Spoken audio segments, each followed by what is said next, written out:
Muito boa noite a todos e todas, meus amigos, minhas amigas, do Grupo Espírita Luz Amor, da nossa reunião de segunda-feira, onde a gente se propõe aqui a estudar a Gênese. Um oi especial aí para o Adolfo, que está conosco hoje. Seja muito bem-vindo, Adolfo. Fique bastante à vontade, que aqui nós estamos numa roda. Aqui não tem hierarquia, aqui não tem palco, a gente está tudo sentado em círculo, debruçado aí na Gênese, né? Uma obra que a gente tem estudado aí, né? Desde 2020, que ela traz informações, né? Matérias, assuntos de vários campos da ciência. Então nós passamos aí pela astronomia, passamos também pela geologia, e hoje nós estamos rachando a cabeça aqui com a biologia e com a química. Então, ao final do estudo, geralmente, o nosso cérebro está bem acelerado de tanta informação preciosa que a gente tem aí. Então, fiquem bastante à vontade, todos, claro, para me interromper, para acrescentar alguma coisa, para concordar, para discordar, enfim. E hoje tem mais um convidado especial, viu? Não percebi, Tony, perdão. Quem que é? É o professor Adolfinho. Professor Adolfinho. Ô, Caio, tá tudo bem com a dona Honória? Ela não veio na reunião passada e ela não tá nessa também? Tá tudo certinho com ela? Alguém tem notícia? Está, Lúcia. Ela tem participado de outras reuniões. Tá tudo bem. Sábado mesmo eu me encontrei com ela. Ah, então tá bom. Obrigada, viu, Marleninha? Eu que agradeço. Boa lembrança, Lúcia, é verdade. Caio, aqui nós somos estudantes, viu? Aqui nós somos aprendizes, todos nós. Isso aí, Adolfinho. Apanhando sempre. Apanhando não, né? Sofrendo para tentar entender essa doutrina bonita aqui, né? Que é complexa. Mas é muito bonita. Mas então vamos lá. Então nós estamos na Gênese, nós estamos estudando o capítulo 10. O capítulo 10 trata da Gênese orgânica, né? A Gênese orgânica. Nós estamos no item 19, tá? Então, capítulo 10, item 19. Nós vamos terminar aqui um item que ficou faltando, que tratava do princípio vital. E depois nós vamos passar a estudar a geração espontânea. Então, vamos lá.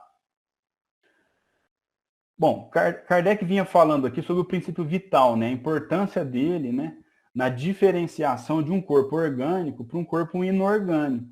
Então, ele tratou que o corpo inorgânico, apesar de ser constituído muitas vezes, né, dos mesmos elementos que os corpos, entre os corpos orgânicos e inorgânicos, como o oxigênio, o hidrogênio, o nitrogênio, o corpo orgânico ele tem uma diferença vital, que é o princípio vital, com perdão aí da repetição, né? Que é o princípio vital. Então, o que diferencia os corpos orgânicos dos inorgânicos é justamente o princípio vital. E também ele diz para nós que é possível que a ciência desconstitua e reconstitua um corpo inorgânico, porque ela vai trabalhar somente com aqueles elementos, né? Então, por isso que a gente consegue produzir alguns minerais, algumas coisas. Mas isso é impossível quando a gente está falando de corpos orgânicos. Por quê? Porque a gente não consegue produzir princípio vital. Nós não conseguimos fazer isso, né? A gente não consegue nem produzir, nem reunir, né? A gente não consegue lidar com esse elemento, né? Vamos chamá-lo de elemento. Então, Kardec faz justamente essa distinção, né? Que a ciência consegue constituir, reconstituir, né? Os corpos inorgânicos, mas os corpos orgânicos é impossível devido a essa particularidade que é o princípio vital. Então vamos lá, item 19. Tomamos para termo de comparação o calor que se Deixa eu só dar uma olhadinha aqui no nosso amigo Adolfo. Adolfinho falou para nós, série princípio vital, perfeito. Quem tiver interesse aí, né, acho que todo mundo, o Adolfinho está compartilhando com nós aí 22 vídeos que aprofunda aí no princípio vital. Obrigado, Adolfo. Ó, Tomamos, para termo de comparação, o calor que se desenvolve pelo movimento de uma roda, por ser um efeito vulgar que todo mundo conhece e mais fácil de compreender-se. Então ele vai tratar aqui, ele vai fazer uma comparação para a gente entender o princípio vital do calor que é produzido pelo movimento de uma roda. Então ele vai falar o seguinte, ó. Mais exato, no entanto, houvéramos sido dizendo que na combinação dos elementos para formarem os corpos orgânicos, desenvolve-se eletricidade. Está tratando aqui do princípio vital como se fosse uma eletricidade. Né? Uma comparação para nós. E aí ele diz, ó, os corpos orgânicos seriam, então, verdadeiras pilhas elétricas, que funcionam enquanto os elementos dessa pilha se acham em condições de produzir eletricidade. É a vida, que deixam de funcionar quando tais condições desaparecem. É a morte. Segundo essa maneira de ver, o princípio vital não seria mais do que uma espécie particular de eletricidade, denominada eletricidade animal, que durante a vida se desprende pela ação dos órgãos e cuja produção cessa quando da morte, por se extinguir tal ação. Então faz uma comparação com a pilha para nós. Quando a pilha está boa, que a gente fala, a pilha está boa, quer dizer, ela reúne condições de ainda armazenar energia, a pilha está boa. Então você pode colocar no controle remoto. Quando a pilha já não está boa, quando ela já não reúne as condições, né, para ter a eletricidade dentro dela, a gente não consegue usá-la mais. A energia não vai estar acondicionada lá mais. É mais ou menos, né, o que Kardec está tratando conosco aqui do princípio vital. O nosso corpo reúne condições de ter princípio vital? Se sim, nós vamos continuar vivos. Se o nosso corpo parar de ter condições para ter o princípio vital nele, nós morreremos. É por isso que a gente cuida, ou pelo menos deveria cuidar, da nossa saúde. Porque se a gente estragar um determinado órgão nosso corpo não vai reunir condições mais de se manter vivo, que é justamente manter o princípio vital ativo em nós. Né? Por isso que essa comparação com a pilha, que Kardec faz aqui, é muito boa, né? É muito didática para nós. Bom, sobre o princípio vital, era isso. Se alguém quiser fazer algum comentário, fique à vontade. Caio, Fique à vontade, Verinha. você sintetizou muito bem o que nós estudamos a semana passada. Ficou muito claro. Gostei muito. Parabéns. Obrigado, Verinha. Que bom. Kardec também é muito didático, né? Facilita a gente entender, né? E ele usa muito das comparações, né? Trazer para as coisas mais palpáveis, né? Kardec era um grande professor, né? Por isso que ele é tão didático assim. Mas então vamos lá. Vamos tratar agora de geração espontânea. Vamos lá. Item 20. É natural se pergunte por que não mais se formam seres vivos nas mesmas condições em que se formaram os primeiros que surgiram na Terra. Então vejam que curiosidade interessante. Nós estamos tratando da Gênese, então nós falamos da formação do planeta. Em algum momento apareceram, né, vamos dizer assim, né, surgiram elementos vivos. Apareceram seres orgânicos. Então, reuniram-se condições para o surgimento desses seres vivos. Aí vem a pergunta. Esses elementos ainda estão aqui? Ainda há condições para esses surgimentos? Veja, ele não está falando de germe, né, de semente que a gente planta e nasce uma árvore. Né, de espermatozoide, né, que com o óvulo vai formar um animal, né, um ser humano. Ele está falando o seguinte, de geração espontânea, daquele momento em que apareceu um ser vivo. Isso ainda acontece?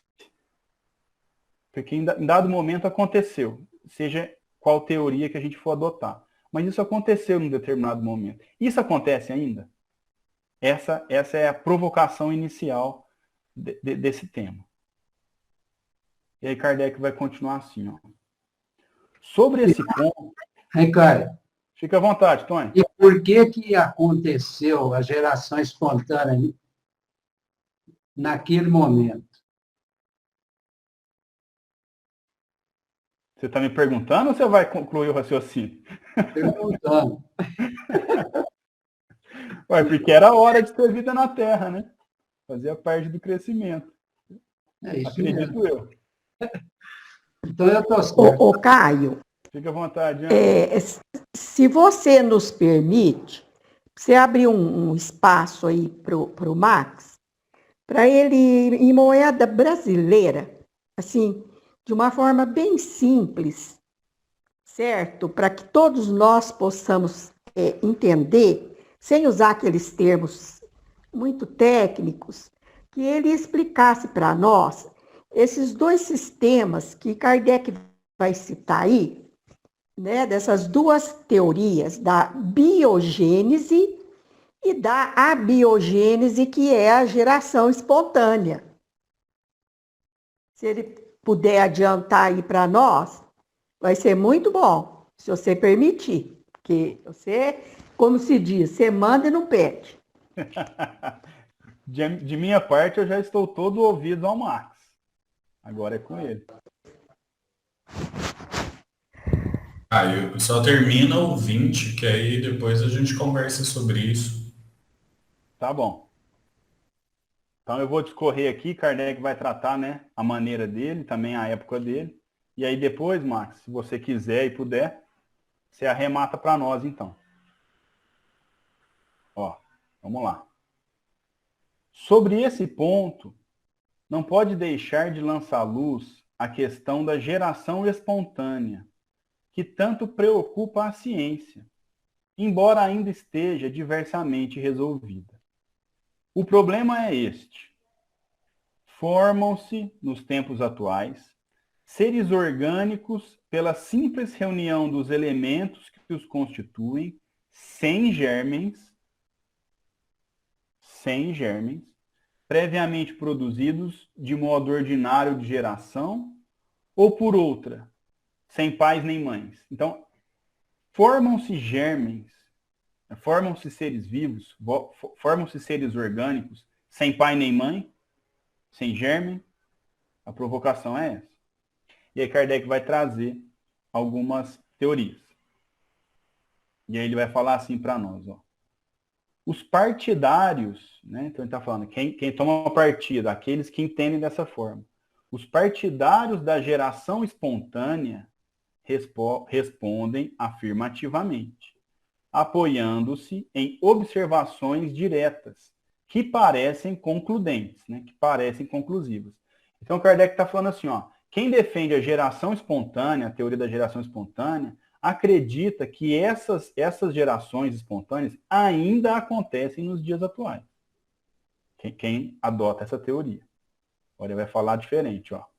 Pensam outros que todos os seres vivos se reproduzem uns pelos outros, firmados sobre o fato que a experiência comprova de que os germens de certas espécies vegetais e animais, mesmo dispersos, conservam latente vitalidade durante longo tempo, até que as circunstâncias lhe favoreçam a eclosão.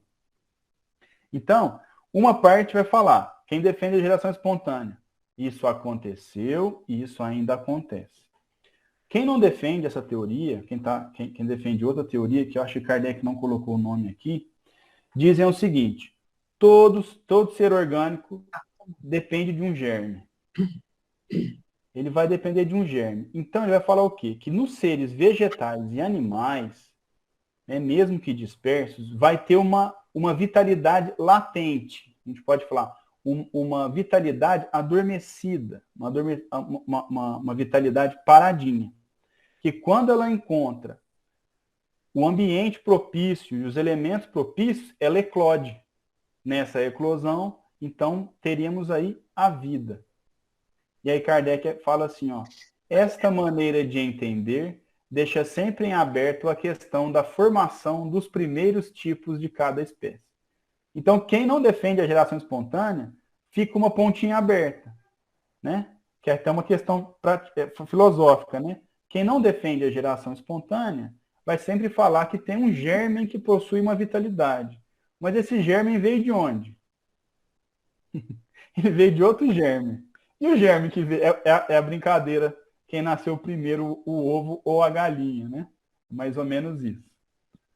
Você quer comentar alguma coisa, Tony? Não, é que eu tenho assistido uns documentários de biólogos, cientistas, que eles falam que eles não descobriram ainda todas as espécies de vegetais e nem todas as espécies de animais. Talvez, inclusive, os insetos, assim, não sei, pássaros. Então, tem muita coisa para que eles pesquisam e a cada dia vão descobrindo. Eles não descobriram tudo ainda. Uhum. É só uma pequena observação. Beleza. Ô, Max, eu vou continuar, aí no momento que você quiser falar, você me interrompe, pode ser? Que aí você vê o momento melhor.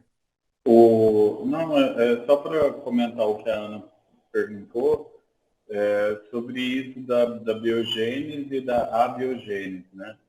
Então, são duas teorias que hoje, boa parte de nós, enquanto estudantes de evolução, de genética e bioquímica, a gente coloca como teorias complementares, né?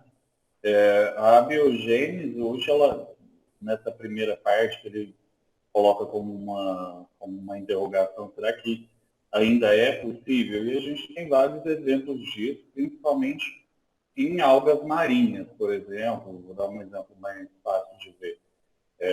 Algas marinhas não são só marinhas, tá, gente? É alga de água doce também. Elas fazem multiplicação celular. Então, elas crescem sem necessidade de ter algum processo germinativo de fecundação, que seria biogênese, né? Que seria o cruzamento entre dois exemplares de uma mesma espécie que vão gerar descendentes, né? Vão reproduzir e produzir a sua prole em si. Então, são teorias que são complementares. A raiz disso tudo, entre biogênese e abiogênese, que é a grande interrogação ainda da ciência, né? Porque existem pesquisadores que ainda defendem a questão de que houve esse agrupamento de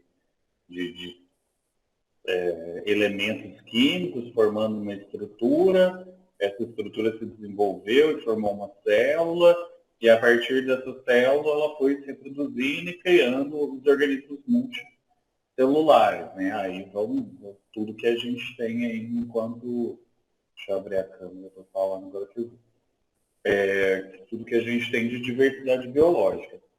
E, por outro lado, a biogênese ela vai ao encontro daquilo que a gente falou semana passada da exobiologia, que existe grupos celulares que estavam em detritos, né, meteoríticos, que vieram a formar a Terra, entraram nesse momento, até o Caio comentou, de um momento propício à sua proliferação.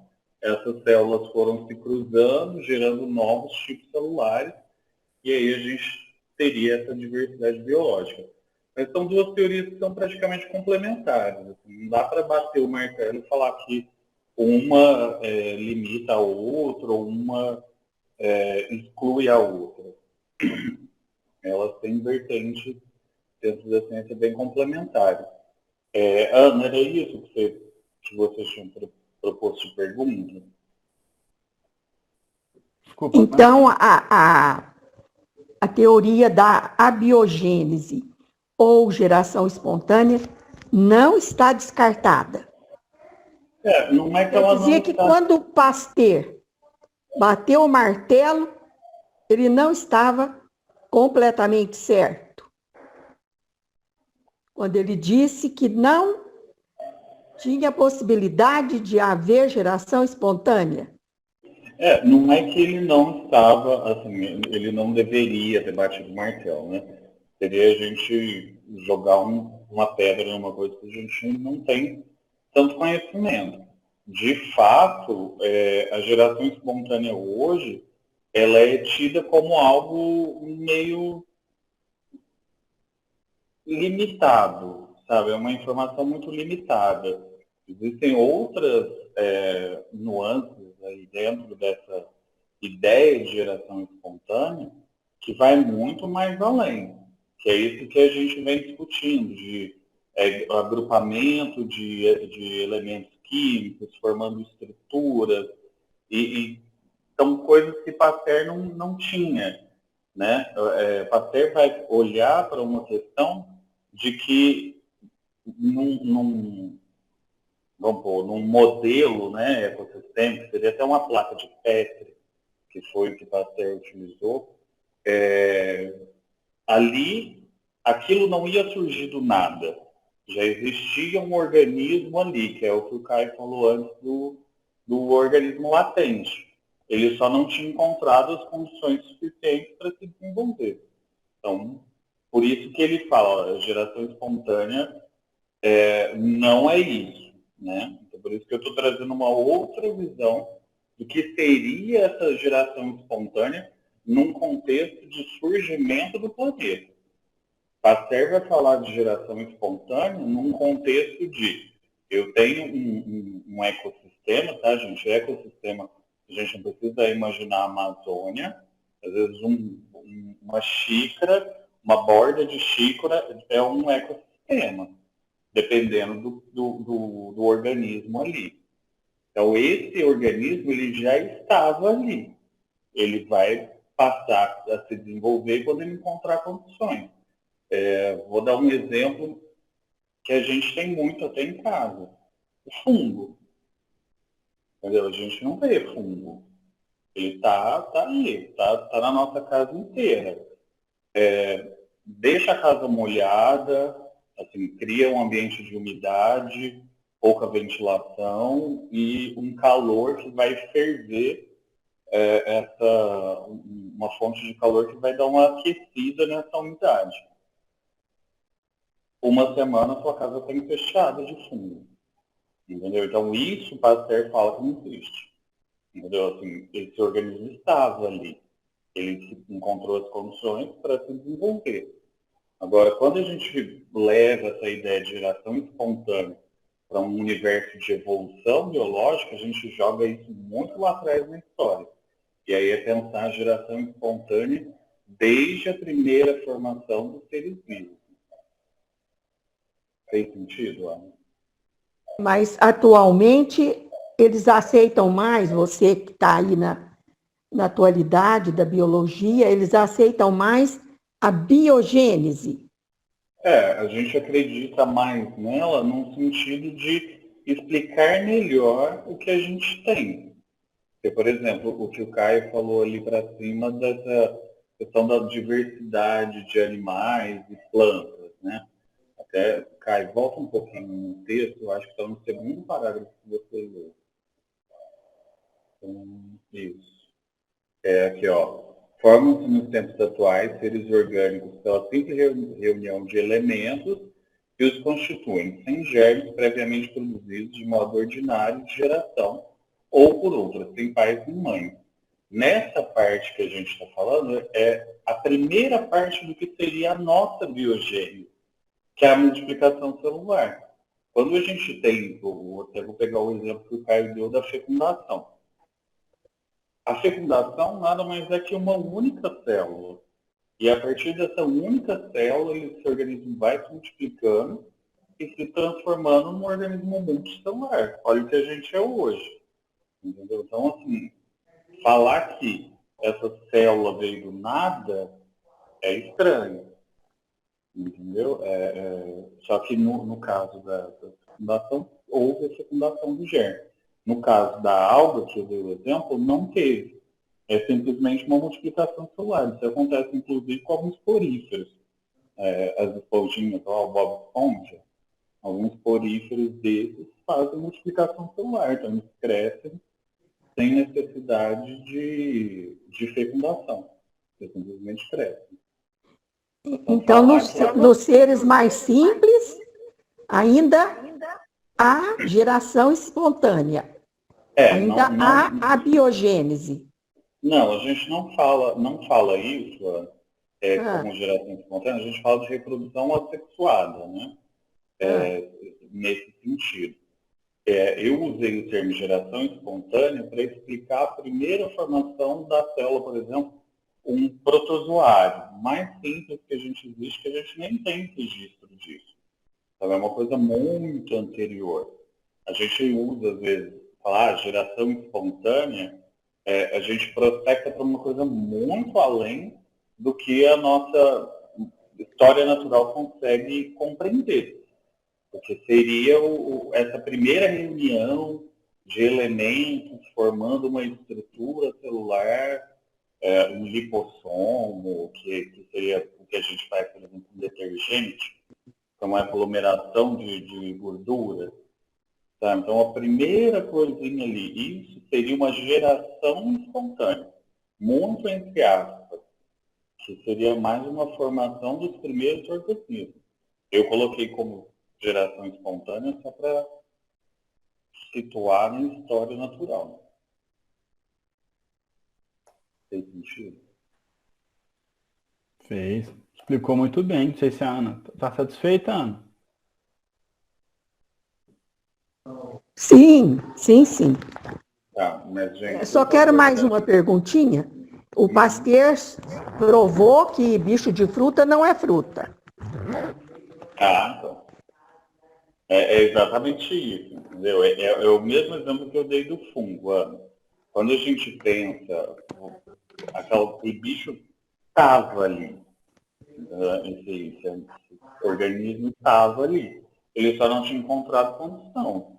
A hora que começa a produzir os gases, né, da putrefação, da decomposição da fruta, esses gases, o rompimento de macromolécula de açúcar, que fica fácil dele absorver, todos esses processos vão auxiliar no desenvolvimento desse micro-organismo, que é o bicho que estava na fruta.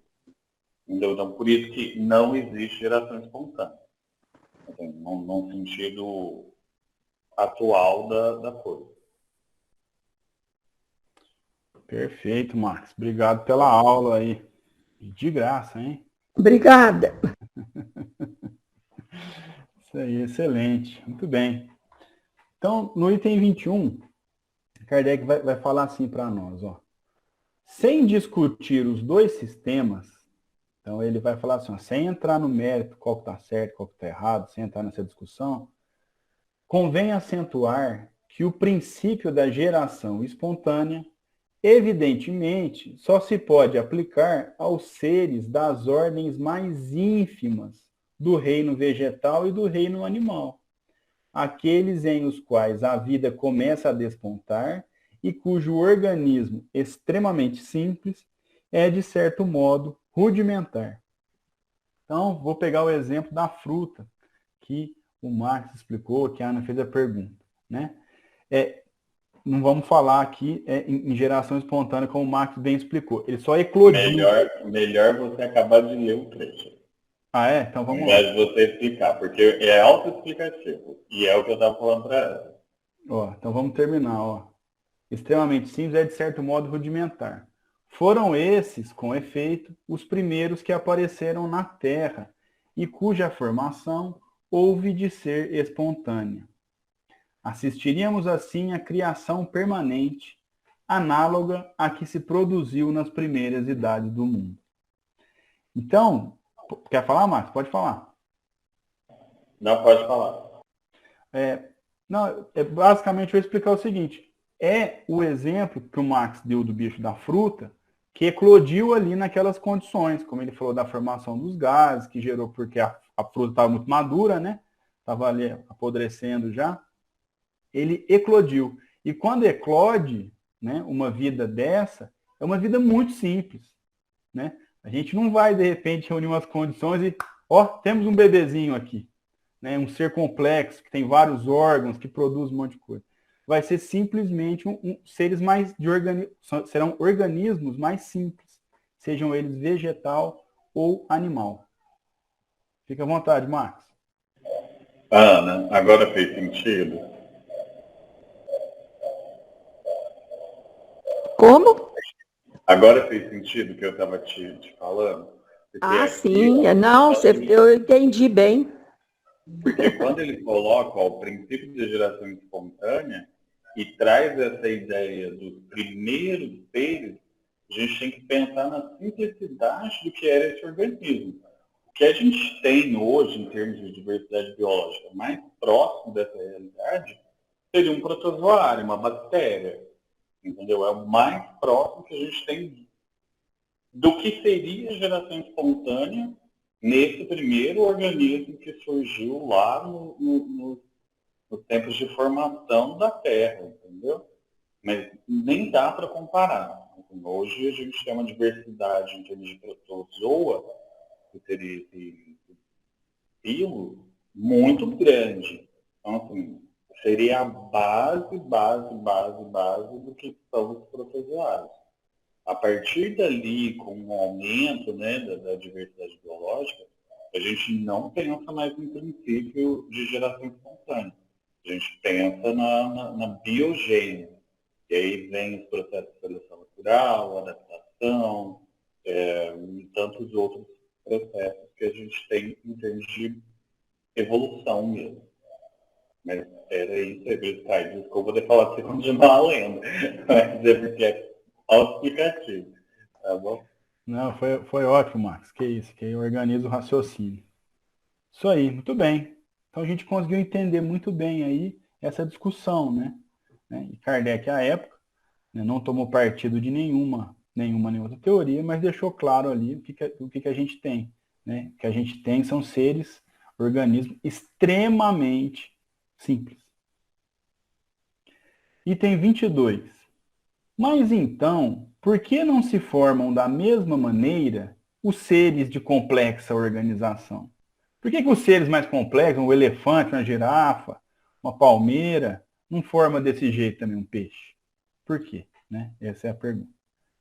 Que esses seres não existiram sempre é fato positivo. Então a gente sabe que esses seres mais complexos que a gente conhece hoje não existiram sempre. Vocês lembram aí do começo da Gênesis, né? Quando a gente estava estudando, que os animais, né, eram totalmente diferentes. A gente, foi um processo enorme de evolução, né, de sobrevivência e tal. Então, que esses seres não existiram sempre é fato positivo. Mesma coisa em relação à vegetação. Logo, tiveram um começo. Então, os seres complexos tiveram um começo. Se o musgo, o líquen, o zoófito, o infusório, os vermes intestinais e outros podem produzir-se espontaneamente, por que não se dá o mesmo com as árvores, os peixes, os cães e os cavalos? Por que esses seres simples eles têm esse surgimento, né, espontâneo, e os animais complexos não têm, a vegetação complexa não tem?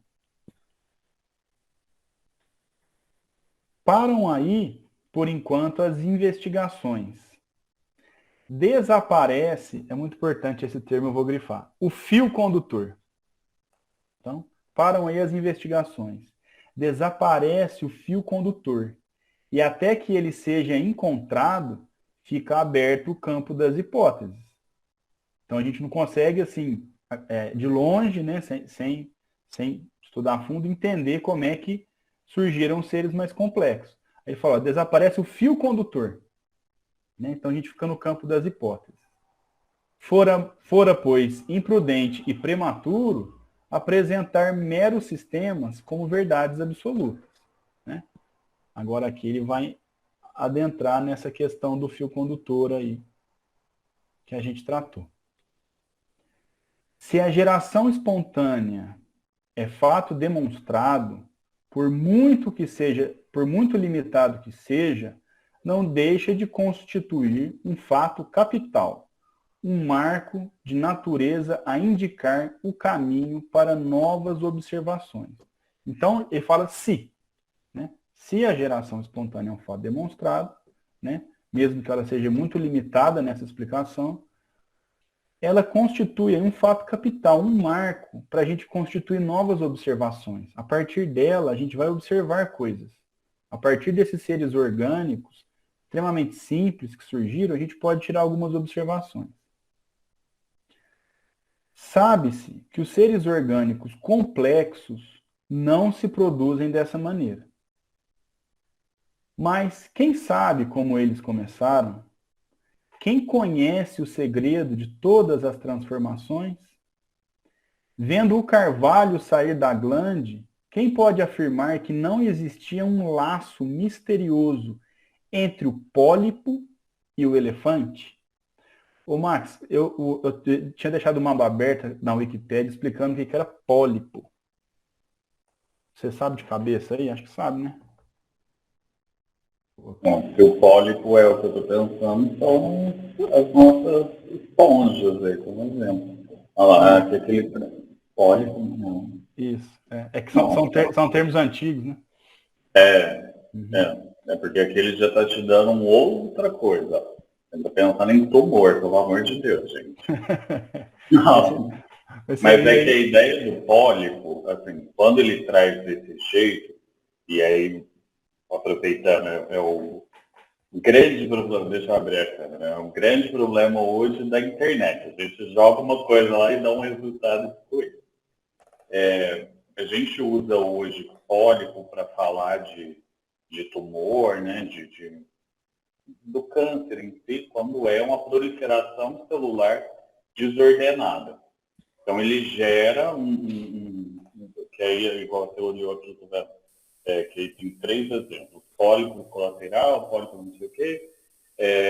Então, é um aglomerado de célula que forma o caroço, né? Que às vezes a mulher dá na mama, e, enfim.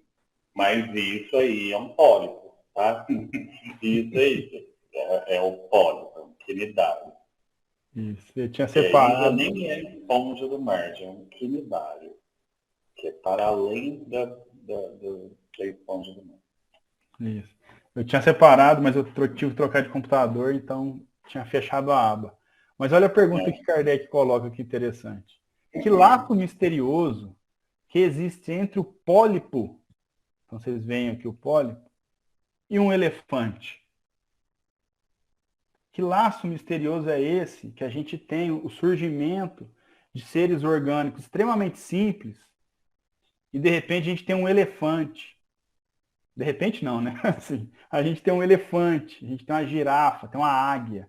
Que laço misterioso que é esse? Entre o surgimento dos seres de forma espontânea, né? E esses animais complexos. E aí ele continua assim, ó.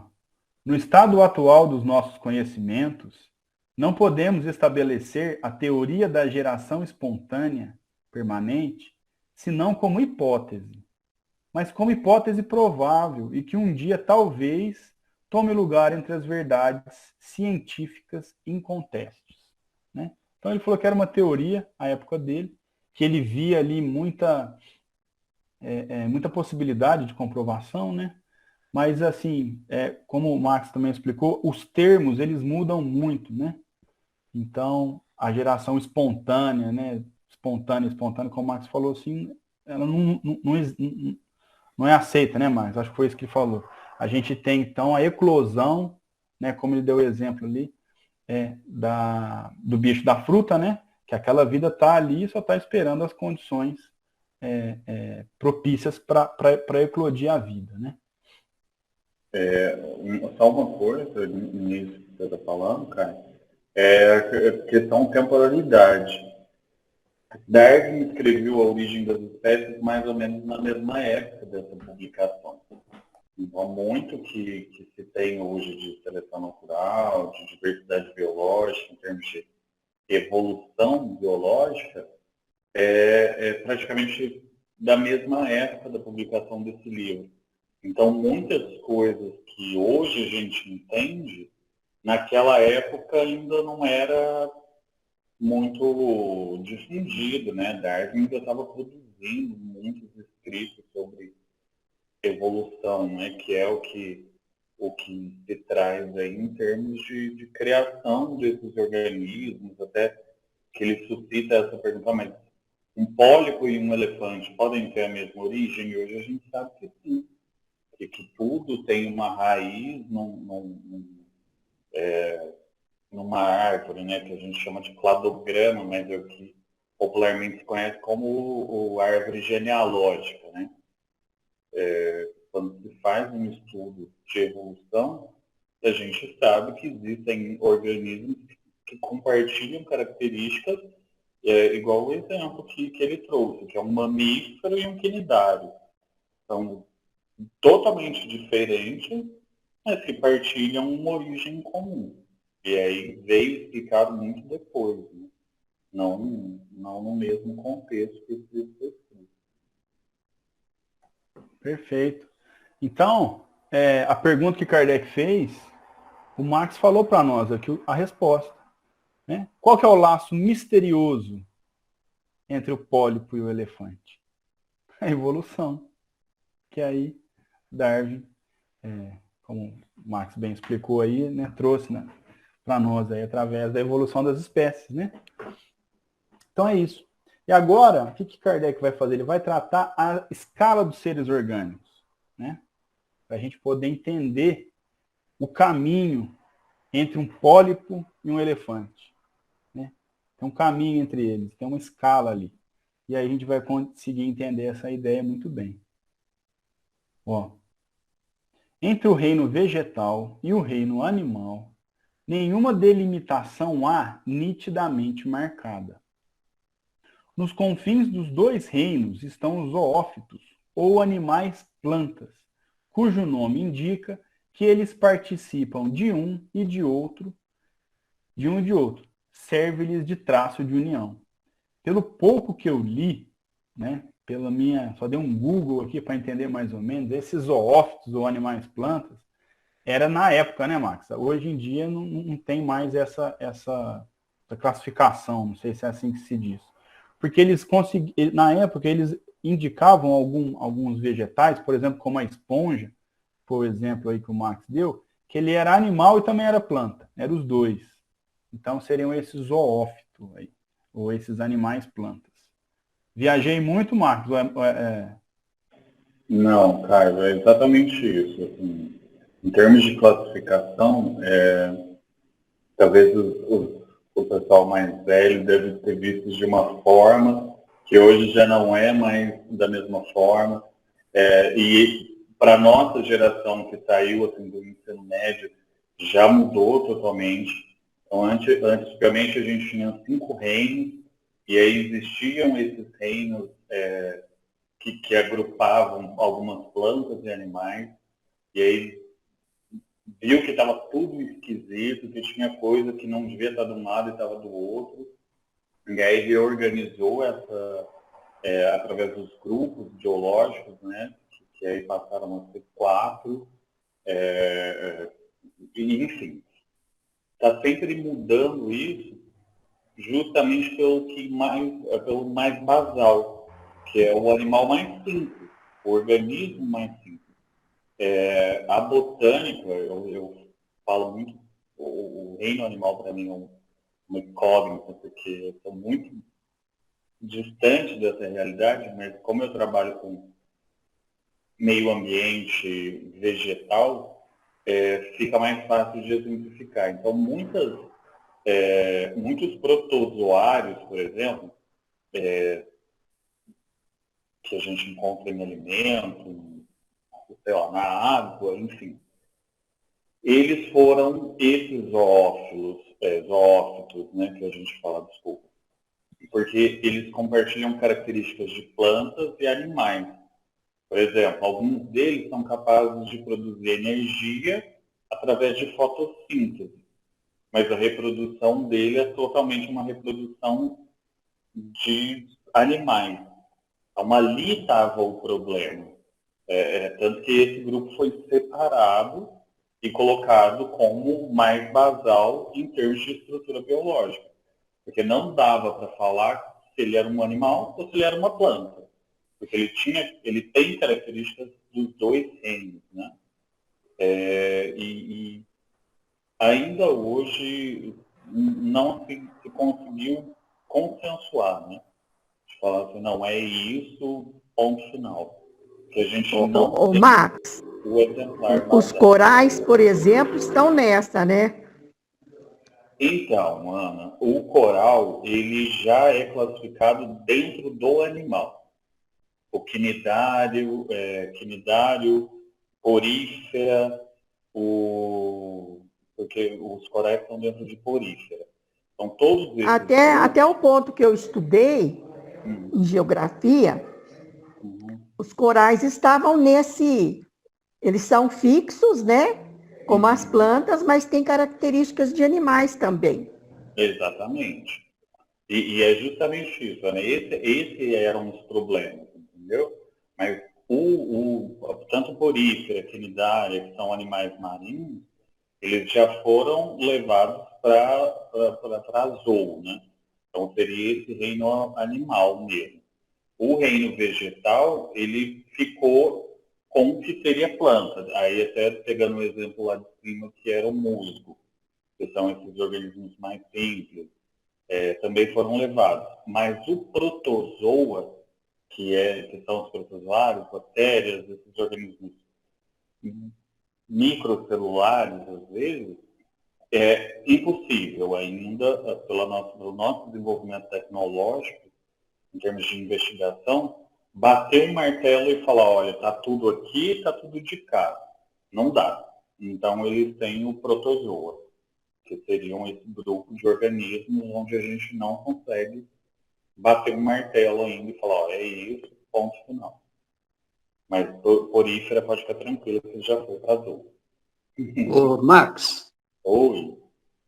O André Luiz, lá no Evolução em Dois Mundos, fala também do Leptotrix, que é uma bactéria ferruginosa, que ela sai do ferro. Você já viu isso? Não. O Leptotrix, ele tem uma carapaça, né? Ele é revestido por uma carapaça ferruginosa. E é daqueles seres bem primitivos, que remonta lá à era arqueozoica, lá no início da vida. São as primeiras formas de vida das quais se tem notícia. É um fenômeno assim também de transição, né? O André Luiz apresenta o Leptotrix como um fenômeno de transição. Ele apresenta também as algas, né?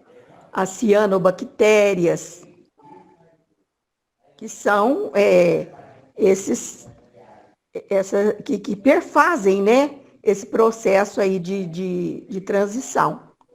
E Kardec fala aqui, né, nessa transição. Ela não é rápida, ela é lenta. Ele fala, mas que ela existe. São transformações que vão ocorrendo, né, de acordo com a necessidade do processo evolutivo, em que espécies vão desaparecendo, dando espaço ou lugar para outros tipos, né, de seres, de vida. E é isso aí.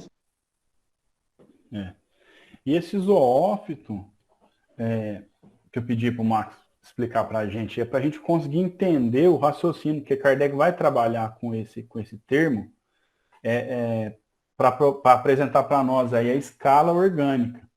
Então, quando ele falar em zoófito ou animal-planta, vai ser aí, acho que o Bob Esponja aí é um bom exemplo. É uma esponja, né? Então, assim, tem características do reino vegetal. mas também tem características do reino animal. Tá? Então, ele fala para nós o quê? Que os zoófitos, né, os animais, plantas, né, eles servem como um traço de união entre os reinos, né?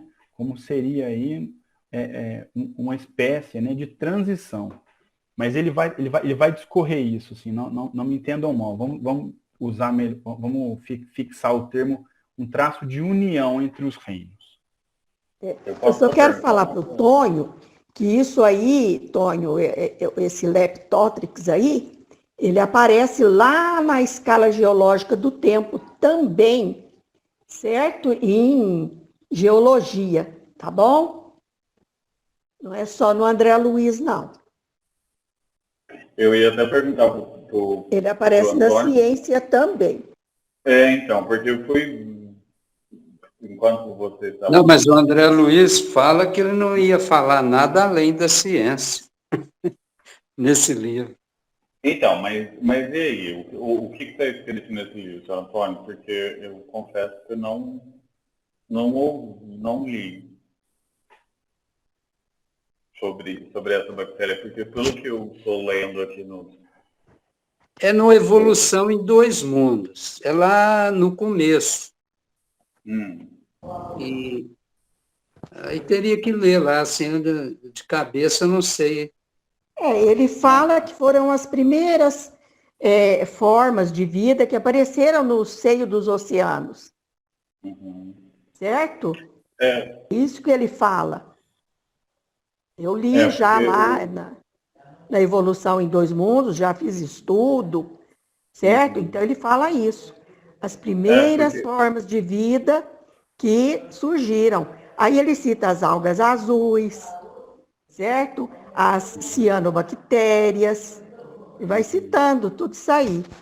Todas essas primeiras formas de vida que surgiram no seio dos oceanos. Eu entrei aqui para olhar o que teria esse organismo, e aí olhando que a estrutura é bem parecida com as estruturas filamentares das algas.